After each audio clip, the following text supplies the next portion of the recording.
Bonjour à toutes et à tous et bienvenue à ce webinaire aujourd'hui dédié à la gestion des prix de vente et achat dans Mercator. Donc, pour ceux d'entre vous qui ne me connaîtraient pas, donc mon nom est Martin Schmitz ici, je suis chef de projet ERP chez Mercator.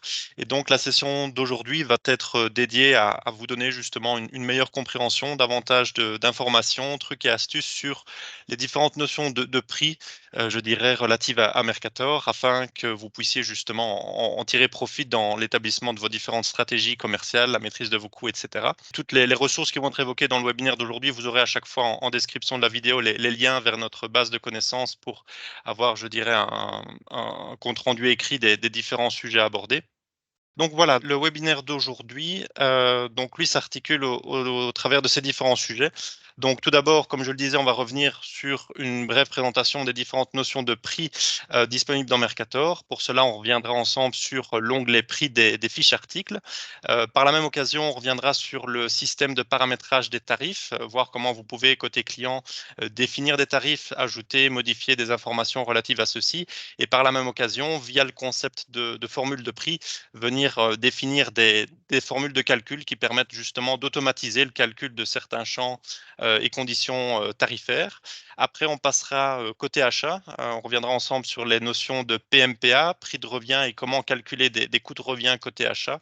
Donc là, je vous rassure, vous aurez à ce moment-là une définition plus exhaustive de ces différents concepts. On reviendra avec voilà, les formules et autres qui permettent de calculer ces différents champs. Également, après, on reviendra sur la notion de prix par fournisseur, donc voir comment on peut tenir compte de certaines spécificités de prix côté fournisseur. Et avant de conclure, on reviendra également sur les droits d'accès, donc comment on peut mettre en place certaines restrictions en fonction des profils utilisateurs, en termes de visibilité par rapport à différents champs relatifs au prix, en termes de droits de modification également. Et on fera également un bref point sur la possibilité d'automatiser un prix futur dans Mercator. C'est une fonctionnalité assez récente qui valait également la peine d'être mentionnée. Donc, pour commencer, donc les différentes notions de prix. Alors, pour ceci, je vais reprendre ici, moi, un Mercator de démonstration que vous voyez ici à l'écran. Donc, c'est un dossier démonstration Mercator que j'ai ici sur mon PC qui va nous servir ici durant la session de webinaire. Et donc, dans ce Mercator de démonstration, je vais simplement ici ouvrir une fiche article quelconque. J'ai ici une fiche article d'une bobine d'acier, un article comme un autre. Et alors, dans cette fiche article, en standard, vous allez retrouver ici l'onglet prix qui, sauf modification faite par votre chef de projet, vous allez vous retrouver ici avec une vue comme ceci. Et donc, en haut à gauche, on va retrouver ici en standard les différentes notions de prix de vente, donc le prix hors TVA de l'article, son prix TVA comprise, le pourcentage de TVA en application sur cet article, ainsi que le montant de la TVA qui est calculé automatiquement. Et en dessous de ceci, on va retrouver différentes notions relatives aux achats, le prix d'achat de l'article en question, le PMPA ainsi que le prix de revient. Je reviendrai un peu plus tard sur comment ces deux notions sont calculées. Un coefficient ici qui peut être défini librement, qui est un coefficient multiplicateur qui sera utilisé notamment dans l'établissement de différentes notions de formules de prix. Un champ ici de type case à cocher qui permet de dire si l'article en question ici est éligible ou pas à la gestion de l'escompte.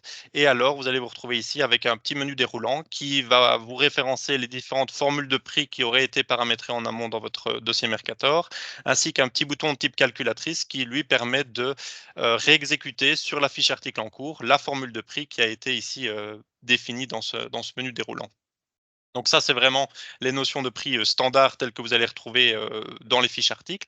Et alors sur la droite, ici, vous allez avoir une grille comme ceci, où vous allez vous retrouver avec la notion de tarif, avec différentes lignes représentatives des tarifs en vigueur dans le dossier.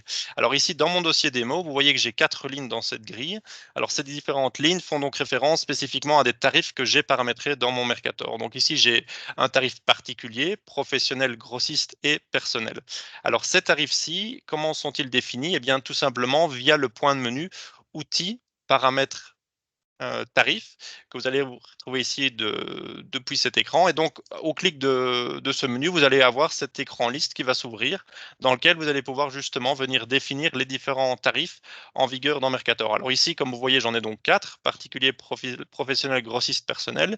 Je pourrais très bien venir modifier un libellé, ajouter un tarif supplémentaire, supprimer un autre tarif, etc. Et alors, dès le moment où je vais enregistrer cette grille de paramétrage, Mercator va me demander alors de réouvrir une des fiches articles article et quand je vais ouvrir une fiche article en parallèle, je verrai que de fait, dans ma fiche article, cette grille ici va s'adapter pour justement répliquer ce qui a été paramétré dans les tarifs. Donc, si j'ai par exemple ajouté une ligne supplémentaire de tarifs, eh bien automatiquement, Mercator va m'ajouter dans mes fiches articles une ligne supplémentaire pour tenir compte du nouveau tarif que j'aurai paramétré.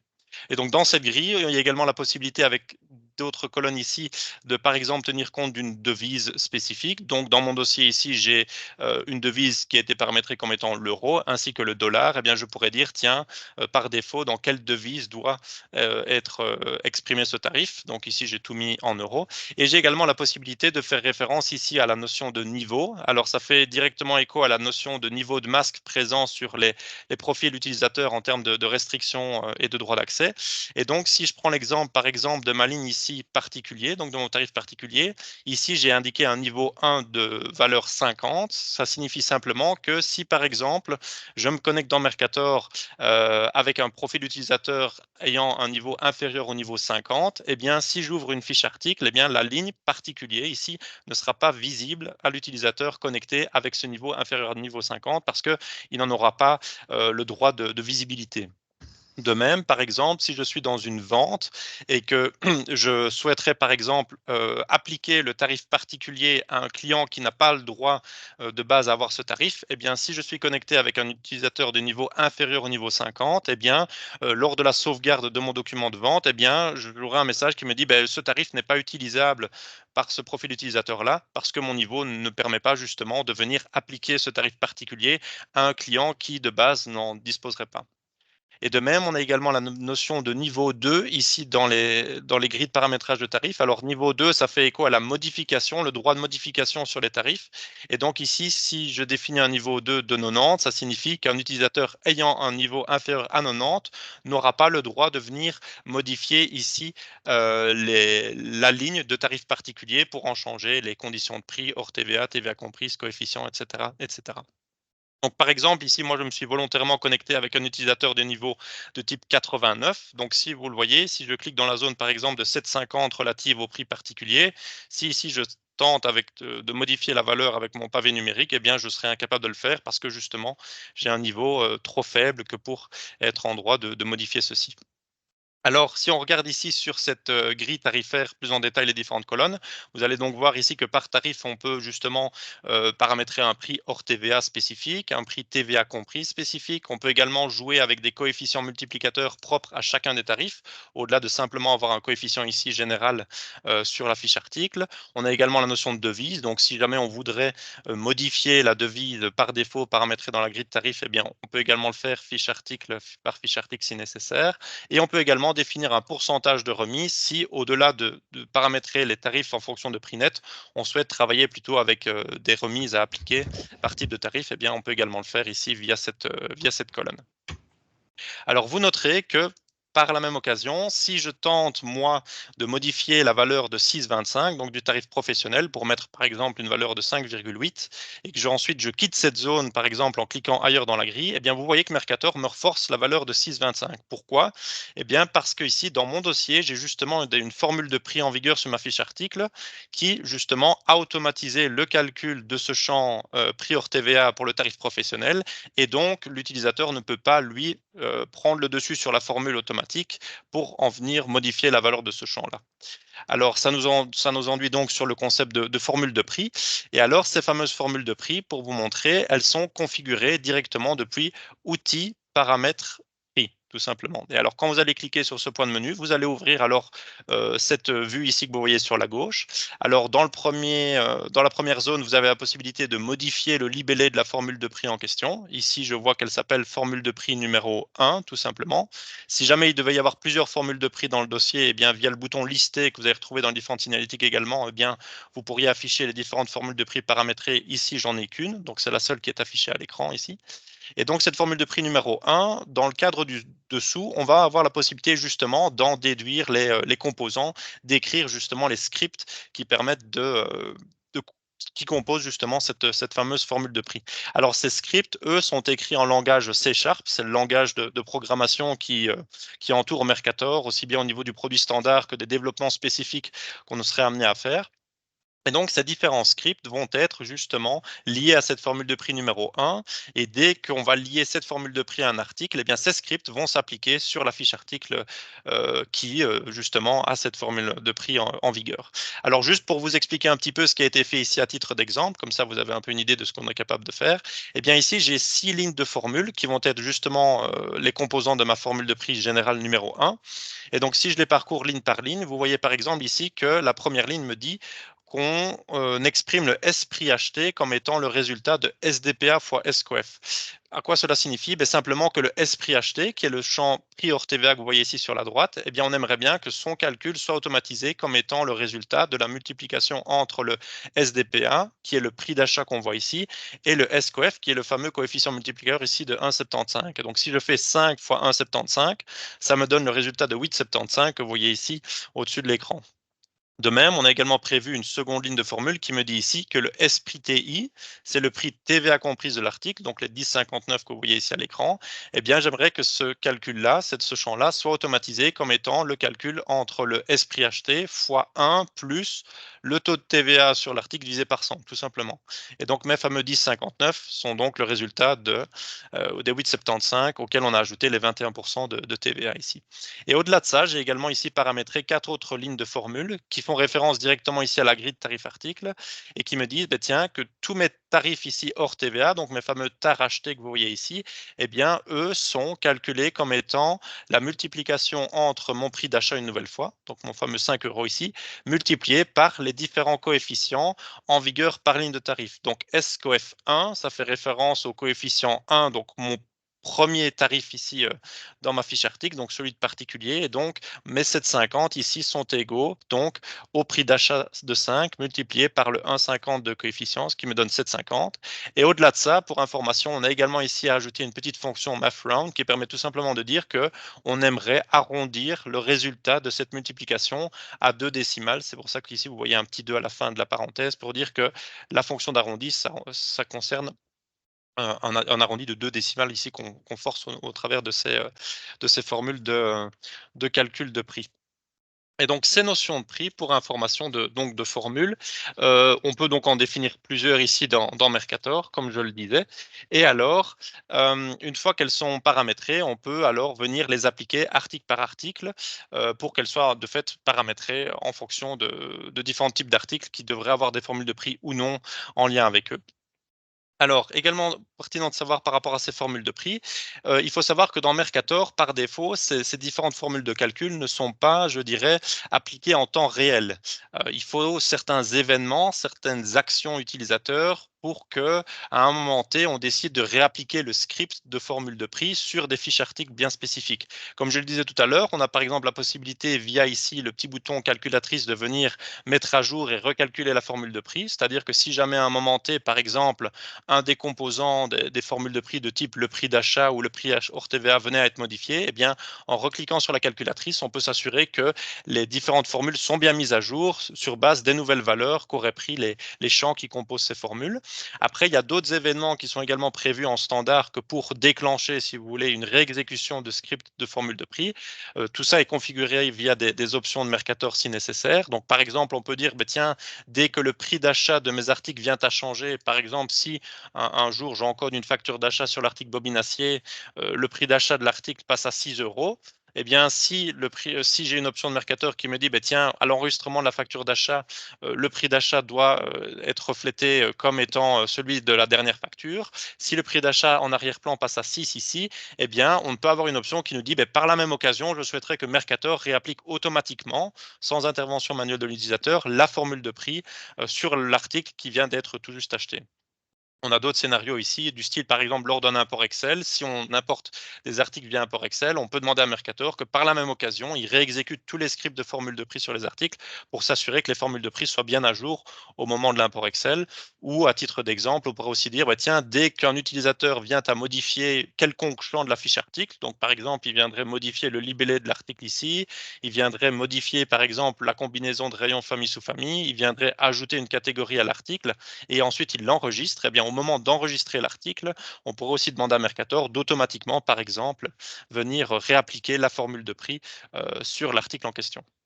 Au-delà de ça, on a également différentes autres options qui existent. Donc, par exemple, on pourrait aussi prévoir un bouton, ici ça existe en standard, qui dit, ben, tiens, dès que l'utilisateur qui a les droits clique sur ce bouton, je souhaite réappliquer les formules de prix sur tous mes articles en une fois. C'est différentes possibilités qui existent. Et après, d'expérience, on a également prévu que s'il y a des conditions plus spécifiques, des scénarios plus spécifiques à prévoir pour certains de nos clients, eh bien, il est possible d'en discuter via votre chef de projet et de tenir compte de certains autres scénarios que pour s'assurer que voilà, vos besoins en termes de recalcul de formule de prix soient bien pris en compte par Mercator.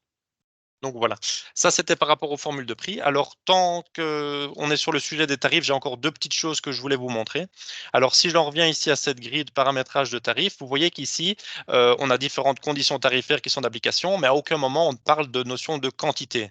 Néanmoins, Mercator offre la possibilité en standard de gérer des tarifs par quantité en vente. Il y a une option qui gère ça ici dans Mercator. Je vous la montre ici en quelques secondes. Donc, si je vais dans Outils options et que je fais une recherche ici sur le mot-clé tarif, tout simplement, vous verrez que le premier résultat, c'est tarif par quantité sur vente. Et alors, si je mets cette option en oui et qu'ensuite j'enregistre mon Mercator, eh bien, il va forcer un redémarrage du logiciel. Et ensuite, suite à ça, je vais avoir, et pour notion de gain de temps, je vais vous le montrer juste en capture d'écran, vous allez vous retrouver avec des fiches articles dont l'onglet prix va ressembler à ceci. Donc, vous voyez que maintenant, on a différentes sous-grilles au sein de la grille des tarifs articles pour tenir compte justement des différents seuils de quantité. Alors, je vous explique en quelques mots comment ça fonctionne. Alors, dans cette grille, vous aurez tout d'abord la possibilité ici en haut à gauche de venir via ce petit compteur, ce petit spinner, de définir le nombre de paliers en vigueur sur la fiche article en cours. Alors, il est possible d'en mettre par exemple 3 sur ma fiche bobine acier, comme je pourrais en mettre par exemple 2 sur un autre article. C'est tout à fait possible. Alors ici, dans mon exemple, j'en ai donc 3. Donc, je peux jouer avec ce nombre de paliers ici de 3.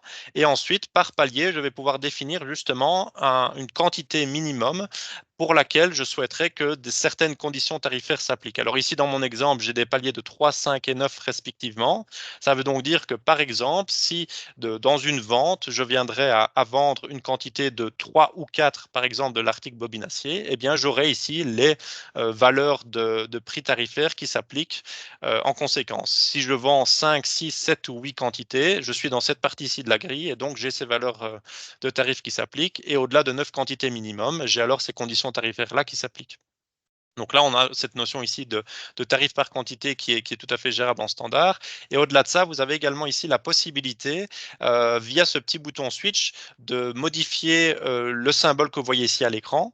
Alors pour le moment, il est mis sur plus grand ou égal, donc c'est-à-dire que ces différents seuils de quantité doivent être vus comme paliers ascendants, mais on pourrait venir modifier ce switch et passer sur une seconde valeur ici en cliquant, qui serait simplement le signe égal. Et alors dès le moment où vous avez le signe égal qui est mis à la place, il faudrait alors interpréter comme ces différentes sous-grilles comme étant des conditions, je dirais, d'exception tarifaire. Donc, ça voudrait dire simplement à ce moment-là que la quantité de 3, eh bien, on appliquerait ces conditions tarifaires que si on vend 3 articles spécifiquement, 3 quantités d'articles spécifiquement de l'article bobine acier. On aurait ces conditions tarifaires ici du milieu que si on vend 5 quantités et celle-ci que si on vend 9 quantités précisément. Et donc, si on viendrait à vendre 2, 4, 6, 8, 10, 20, peu importe quantité d'articles, eh bien alors là, on ne serait pas dans les conditions de la grille, mais alors on retomberait dans les conditions ici de standard de prix de vente que vous retrouvez sur la gauche de l'onglet prix. Donc ça, c'est la notion de tarif par quantité. Et alors, une dernière chose que je voulais également vous montrer par rapport au tarif côté vente, c'est le fait de pouvoir tenir compte de tarifs particuliers clients. Parce qu'ici, c'est vrai qu'on a la notion de tarifs qui sont en effet liés aux différents clients, mais 4 tarifs, mais on pourrait également tenir compte de spécificités client par client, au-delà de ce qu'on a ici paramétré.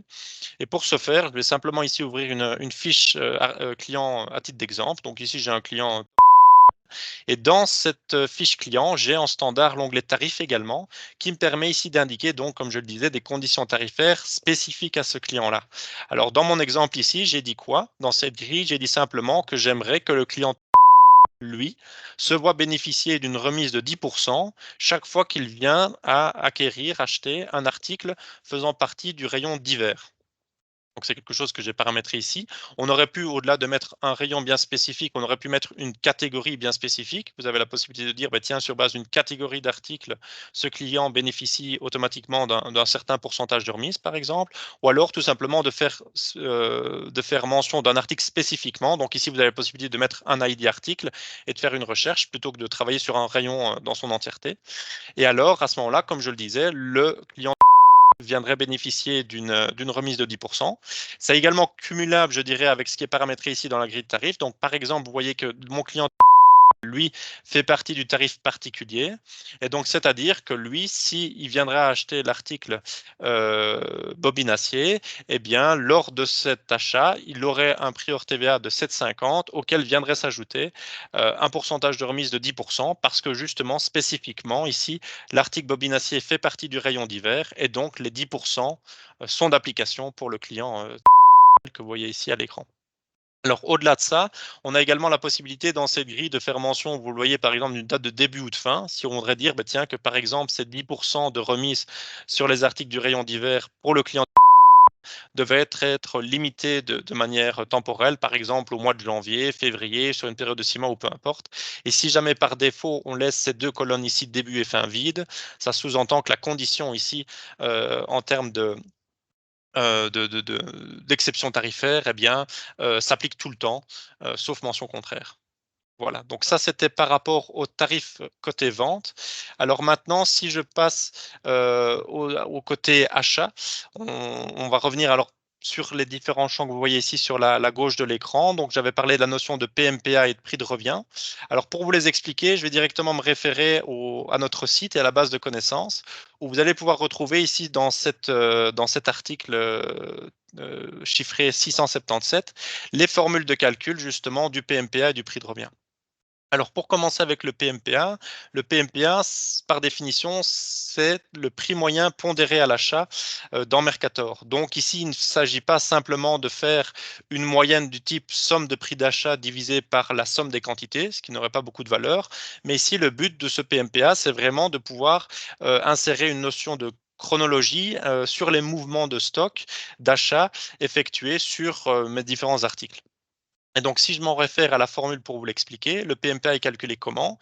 Il est calculé simplement par, comme étant au niveau du numérateur, la quantité en stock actuelle de l'article multipliée par son PMPA actuel, à laquelle on va ajouter, lors de l'encodage d'un nouvel achat, la quantité entrante achetée, multipliée par le prix d'achat entrant, donc le prix d'achat qu'on encode dans mon nouveau document d'achat et en quel on va alors diviser la somme entre la quantité en stock actuelle plus la quantité entrante, donc celle qu'on encode dans le nouveau document d'achat. Et donc, à la sauvegarde du document d'achat, eh bien, la formule de PMPA va tenir compte de ce nouvel achat et donc le PMPA va automatiquement se récalculer sur ma fiche article.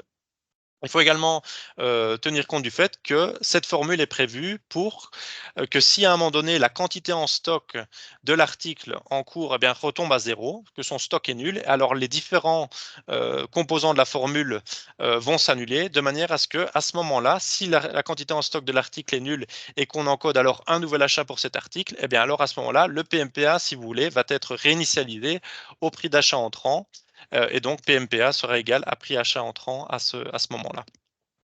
Donc le prix de revient de son côté, lui, est calculé de manière assez similaire, sauf qu'au niveau du prix de revient, on va tenir compte, en plus de tout cela, de la notion de coût à la ligne. Coût à la ligne, vous avez également ici un article qui vous explique comment ça fonctionne au niveau du calcul des coûts. Et moi, je vais ici vous expliquer rapidement également, au travers d'un exemple, le fonctionnement de ce calcul de coût de revient. Alors, si je reviens dans Mercator, vous allez voir que au niveau des achats, lorsque vous allez encoder un document d'achat de type 1, donc une facture fournisseur par exemple, vous allez retrouver ici une colonne supplémentaire, pour tenir compte de la notion de coût. Alors, imaginons ici que j'encode un document d'achat à titre indicatif, donc je vais reprendre un fournisseur quelconque, mon fournisseur par exemple. Je vais dire ici que ce fournisseur, je lui achète par exemple une bobine d'acier. Je vais également lui acheter, à titre tout à fait exemple, un polo, un second polo. Et donc, je vais par exemple avoir ces trois articles-ci qui font partie de ma facture d'achat. Alors, dans cette facture d'achat, via cette colonne coûts, je vais pouvoir dire, tiens, quels sont les coûts annexes, les frais annexes qui sont liés à ce document d'achat. Alors, il y a plusieurs manières d'encoder ces coûts. Soit on peut directement encoder directement dans la colonne coûts la valeur de ces coûts. Alors, si j'invente, je pourrais dire que par exemple, ici, j'ai 10 € de coûts par rapport à l'article bobine-acier. Ici, j'en ai par exemple 5. Ici, j'en ai par exemple 6. Et alors, à l'enregistrement, cette notion de coût à la ligne va alors venir mouvementer le prix de revient de mon article en conséquence sur base de la formule qu'on a vue ici tout à l'heure sur le site internet. Alors ça, c'est une chose. Vous allez également voir que si jamais vous indiquez ici des coûts à la ligne, en aucun cas le prix total du document va être mouvementé. Non, les coûts, c'est simplement utilisé ici pour la notion de prix de revient, mais ça ne modifiera pas en toute logique ici les totaux dans le pied du document d'achat. Donc, comme je le disais, il y a la possibilité d'introduire ces coûts de cette façon-là. Il y a également la possibilité en standard d'utiliser ce fameux bouton coût que vous voyez ici en haut du document. Et si jamais vous cliquez sur ce bouton coût, vous aurez ce petit encart qui s'ouvre où là, vous allez pouvoir indiquer tout simplement quels sont les coûts globaux qu'il faut ventiler au travers des différents articles listés dans mon document d'achat. Alors, si par exemple, je dis ici que afférent à cette facture fournisseur, j'ai 100 € de coûts dont je dois tenir compte, je peux par exemple ici taper 100 € directement et alors en standard, Mercator me donne la possibilité d'utiliser différents critères de répartition des coûts sur mes différents articles. Alors soit je peux dire, tiens, j'aimerais ventiler pardon, mes 100 € de coûts en fonction des quantités articles définies ici dans mes lignes d'achat, soit par poids brut ou poids net, si jamais par exemple sur mes articles, j'ai des poids qui sont complétés, ou alors en fonction de leur valeur, donc en fonction du prix respectif de chacun de ces articles, eh bien, on pondérera la répartition de ces coûts en conséquence. Donc, par exemple, si je dis, tiens, je veux ventiler ces coûts, pardon, par quantité. Si je clique ici sur OK et que je valide, eh bien, vous allez voir que les 100 € ont été ventilés en fonction des quantités. Donc ici, par exemple, j'ai une quantité globale de 8 qui est achetée si je fais la somme des quantités. Étant donné que ce polo ici, j'en achète 6, et bien 6 huitièmes de 100, ça me donne 75 € de coûts qui sont donc afférés à cette ligne d'article. Et les autres, alors, eux, se retrouvent avec 12,50 de valeur de coût. Au-delà de ça, il y a une dernière façon dont vous pouvez également utiliser cette notion de coût au niveau des achats, c'est via un article spécifiquement qui a été créé dans Mercator comme étant l'article de type coût achat. Alors cet article-là, vous pouvez le définir via des options dans Mercator. C'est expliqué d'ailleurs sur la page de calcul des coûts, donc je vous invite à la lire pour voir un petit peu comment vous pouvez facilement mettre ça en place. Mais en gros, vous pouvez dans les options de Mercator venir lister l'ID d'un article qui sera considéré lors de l'utilisation de documents d'achat, l'encodage de documents d'achat, comme étant l'article de coût par définition. Alors, dans mon dossier démonstration, j'ai cet article ici, coût frais achat, dont j'ai mentionné l'ID dans les options comme étant celui que je souhaite utiliser comme article de coût dans mes achats. Et alors, dans Mercator, ce qui va se passer alors ensuite, c'est que dès que je vais faire appel à cet article dans un document d'achat et que je vais ensuite cliquer sur ce bouton de gestion des coûts, eh bien, par défaut, Mercator va me reprendre la valeur des coûts à repartir comme étant celle du prix unitaire de mon article de coût listé dans mes achats. Vous voyez ici que le prix unitaire de l'article de coût étant de 50, eh bien, Mercator va me proposer la valeur des coûts à répartir comme étant 50 €. Et là, de nouveau, je vais avoir la possibilité, sur base de cette valeur, de venir ventiler les coûts en fonction d'un critère sélectionnable par l'utilisateur. Si je souhaite cette fois-ci de tenir compte de la valeur des articles à ventiler, je peux mettre OK. Et alors, vous voyez que ces 50 € ici sont donc répartis par ligne d'article, de nouveau en fonction de la valeur respective d'achat de chacun d'entre eux. Et bien entendu, l'article de coût, lui, il n'y a pas de coût qui va lui être attaché, donc lui, son coût à la ligne va rester nul, mais c'est seulement les autres articles pour lesquels on va avoir ces coûts qui vont être donc ventilés. Donc voilà, c'est comme ça que fonctionne la gestion des coûts ici au niveau des achats dans Mercator. Alors une dernière chose au niveau des achats dont je voulais également faire mention, c'est la notion de prix par fournisseur. Donc, si j'ouvre ici, par exemple, ma fiche article bobine acier, toujours, et que je vais dans l'onglet fournisseur de cette fiche, là, je vais également avoir la possibilité, côté achat, de venir définir des conditions de prix spécifiques par fournisseur mentionné dans ma fiche article. Alors ici, j'ai par exemple listé le fait que la bobine acier était achetée chez le fournisseur. Et là, j'ai par exemple un prix de 21 € qui a été indiqué. Alors, par défaut, il peut être dit, tiens, si jamais je viens encoder un nouvel achat chez le fournisseur et que je viens lui acheter l'article bobine acier, eh bien le prix à la ligne qui va être repris, ça va être 21 €. Si jamais dans mon document d'achat, je venais à modifier ce prix et de dire: «Bah, tiens, tout d'un coup, ce prix, n'est plus de 21 € chez ce fournisseur, mais 23 € et que j'enregistre mon document d'achat, alors automatiquement Mercator peut venir lui mettre à jour la grille que vous voyez ici pour dire que le prix d'achat chez ce fournisseur n'est plus de 21 €, mais maintenant de 23 € parce qu'on a un dernier document d'achat qui est venu, je veux dire, mettre à jour la valeur de prix d'achat que j'avais chez ce fournisseur. Je peux également mentionner un pourcentage de remise que j'obtiendrai via ce fournisseur. Je peux également mettre ici si c'est pertinent dans cette colonne. Et également, il y a également une notion de prix par quantité. Donc, faisant un peu miroir à ce qu'on a vu tout à l'heure au niveau des tarifs par quantité côté vente, eh bien, côté achat, il y a également une option dans Mercator qui, si elle est activée, me permet de venir justement paramétrer des prix par quantité côté fournisseur. Et donc, si j'ai cette option qui est activée, dans cette grille fournisseur de la fiche article, vous allez vous retrouver avec ce petit bouton en plus qui est visible dans la grille, prix par quantité. Et au clic de ce bouton, je vais avoir la possibilité de venir une nouvelle fois mentionner différents paliers, au-delà desquels, par exemple, si j'achète par exemple 2 € chez ce fournisseur, je vais obtenir un prix net d'autant ou je vais bénéficier d'une remise d'autant. Je pourrais également faire mention un autre palier, au-delà de par exemple de 5 quantités achetées, je bénéficie de telle ou telle condition chez ce fournisseur-là.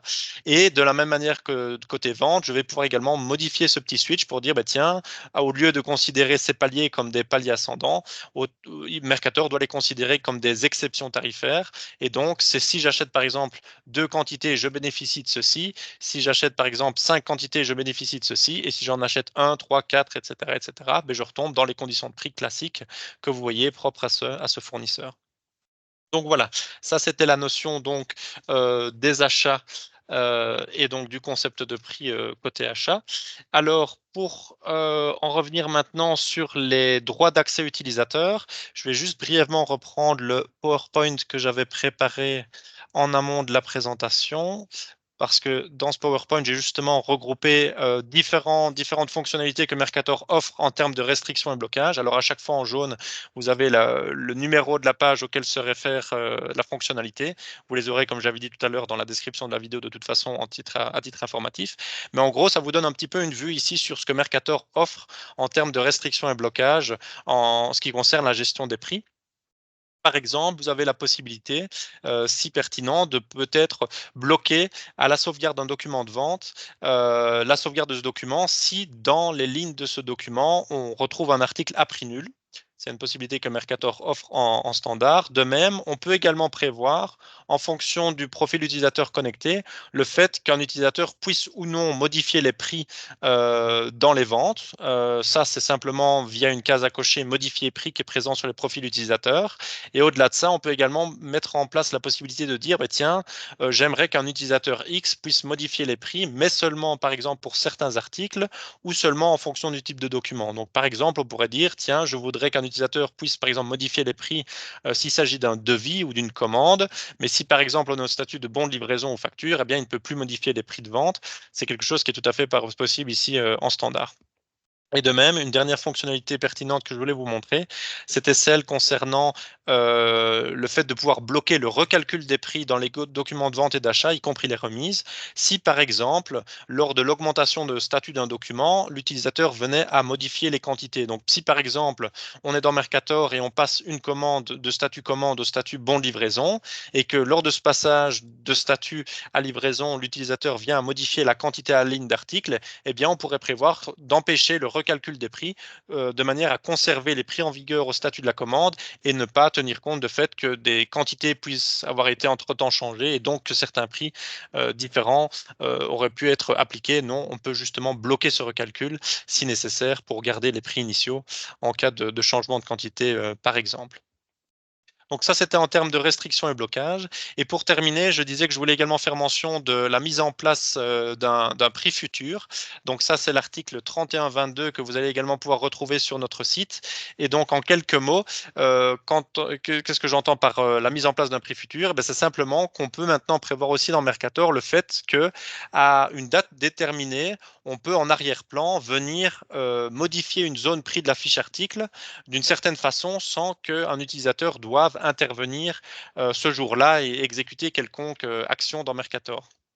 Alors ça fonctionne comment? Ça fonctionne via un outil qui s'appelle le planificateur de requêtes et donc dans cet outil de planification de requêtes, on peut dire: «Bah, tiens, via ce planificateur de requêtes SQL, j'aimerais bien que, par exemple, dans 2 semaines, à la date prévue, dans 2 semaines, eh bien, automatiquement, on ait une requête SQL qui s'effectue dans la base de données pour mettre à jour de manière, «fantôme» entre guillemets, une certaine zone de prix ou plusieurs zones, de prix, relatives à mes articles dans Mercator. Donc ça, c'est quelque chose qui est totalement, faisable en standard. Il y a en tout cas une petite, note d'attention à toutefois tenir compte, c'est le fait que pour bénéficier de cette fonctionnalité, il faut avoir, la fonction SQL Agent. SQL Agent, c'est une fonctionnalité, offerte par SQL Server, mais qui est seulement disponible, dans la version payante du gestionnaire de base de données SQL. Donc, si vous avez votre Mercator qui est hébergé en local chez vous et pas via nos services cloud, eh bien, il faut que vous ayez une version d'SQL Server qui soit payante pour bénéficier de cette fonctionnalité. Mais par contre, si vous êtes client cloud chez nous, nous, on travaille en standard avec la version payante du gestionnaire de base de données SQL. Et donc, on a de toute façon, nous, droit à cette fonctionnalité SQL Agent. Et donc, si vous êtes client cloud chez nous, il y a tout à fait possibilité de pouvoir mettre en place cette notion de prix futur automatisé dans Mercator. Voilà, donc ça fait. Je termine ici avec donc les différents points qu'on devait voir dans ce webinaire. Et donc ici, si vous avez la moindre question ou autre, on a encore la possibilité durant quelques minutes d'y répondre. Et en tout cas, d'ici là, je vous remercie en tout cas pour votre attention et j'espère que ceci a été clair.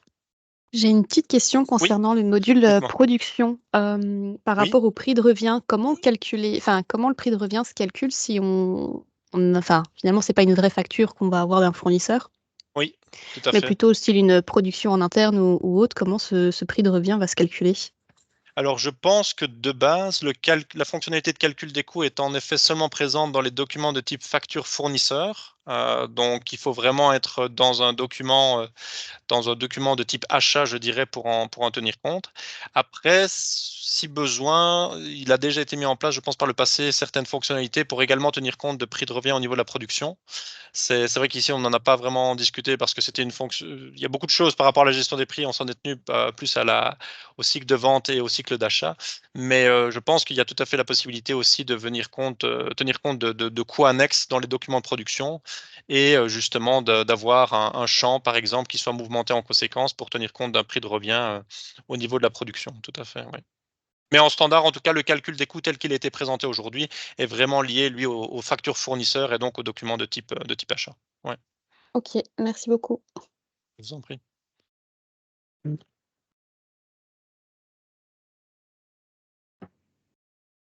Salut Martin, j'ai Oui, une question.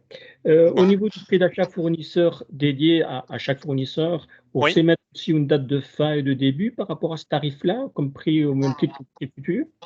Oui, Par rapport à ce que j'ai montré tout à l'heure, au niveau de oui, l'onglet fournisseurs, tu veux dire? oui, tout à fait. Oui, c'est ça, c'est ce que j'expliquais. Donc ici, dans ces conditions spécifiques par fournisseur, il y avait 2 colonnes, hein, en plus dans cette grille, date de début et date de fin. Et donc comme je le disais, on peut tout à fait indiquer ici, par exemple, des conditions tarifaires qui s'appliqueraient dans une certaine période de temps, par paramétrage de ces colonnes, si on définit une date. Et si jamais l'utilisateur, parce que par défaut, ces 2 colonnes sont vides, si jamais il n'y a pas de notion de date qui sont renseignées dans ces colonnes date de début et date de fin, alors ça sous-entend que la condition tarifaire chez ce fournisseur-là est d'application tout le temps dans Mercator, sauf si l'utilisateur vient à supprimer la ligne de condition, parce que dans le bas de la grille, il y a la possibilité d'ajouter ou supprimer une ligne. S'il la supprime, à ce moment-là, voilà, la condition est sous-entendue comme ne faisant plus foi, quoi. Ouais. Oui, je l'entends, mais ça se retrouve alors au niveau des différents fournisseurs de la fiche Oui, article donc tout et à fait, par fournisseur. OK, ça va. OK. c'est ça. Et une deuxième petite question au Oui, niveau de calcul du prix de vente, au oui, niveau tu as dit, par tranche ou par palier, tu oui, as c'est ça. montré égal, de plus petit ou égal à. Il y a moyen de jouer, par exemple, si on fournit, par exemple, 2000 litres d'une certaine quantité, si on est entre 1900 et 2100, qu'on applique le tarif de 2000, ce genre de tolérance est géré? Oui, mais oui, ça, on peut jouer avec des exceptions. Donc ça, c'est vrai qu'en standard, la grille s'en tient réellement à ce qui est mis dans les paliers. Après, si besoin, voilà, ça reste, comment dire, des à côté dont on peut tenir compte via du code spécifique custom. Mais c'est vrai que de base, on s'en tient aux paliers tels qu'ils sont renseignés. Après, voilà, je vois où tu veux en venir par rapport à la notion de litrage et autres, où là, c'est pas tout à fait, on n'est pas sur des notions fixes de quantité toujours. Mais là, on peut tenir compte, bien entendu, alors de scénarios plus spécifiques à dire, tiens, si on dépasse d'un certain pourcentage, d'une certaine quantité, la quantité telle que définie dans le palier, on peut s'en tenir à la condition tarifaire du palier inférieur, par exemple. Oui. Voilà ma question. Bon, merci. Voilà. Ouais, ouais.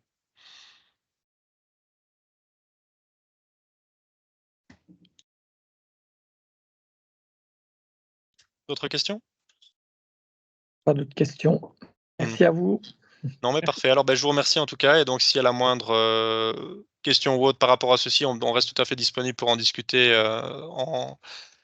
en off par rapport à vos projets. Mais voilà, comme je le disais, donc la session d'aujourd'hui, de toute façon, était enregistrée. Donc, vous allez la retrouver très prochainement sur nos réseaux également, ainsi qu'en description de la vidéo, les différents liens vers notre site qui faisaient écho justement aux fonctionnalités et trucs et astuces qui ont été présentés aujourd'hui. Voilà, je vous souhaite en tout cas une belle journée et vous remercie encore une nouvelle fois pour votre attention. Merci. Au revoir, Merci beaucoup. merci. Au revoir. Au revoir.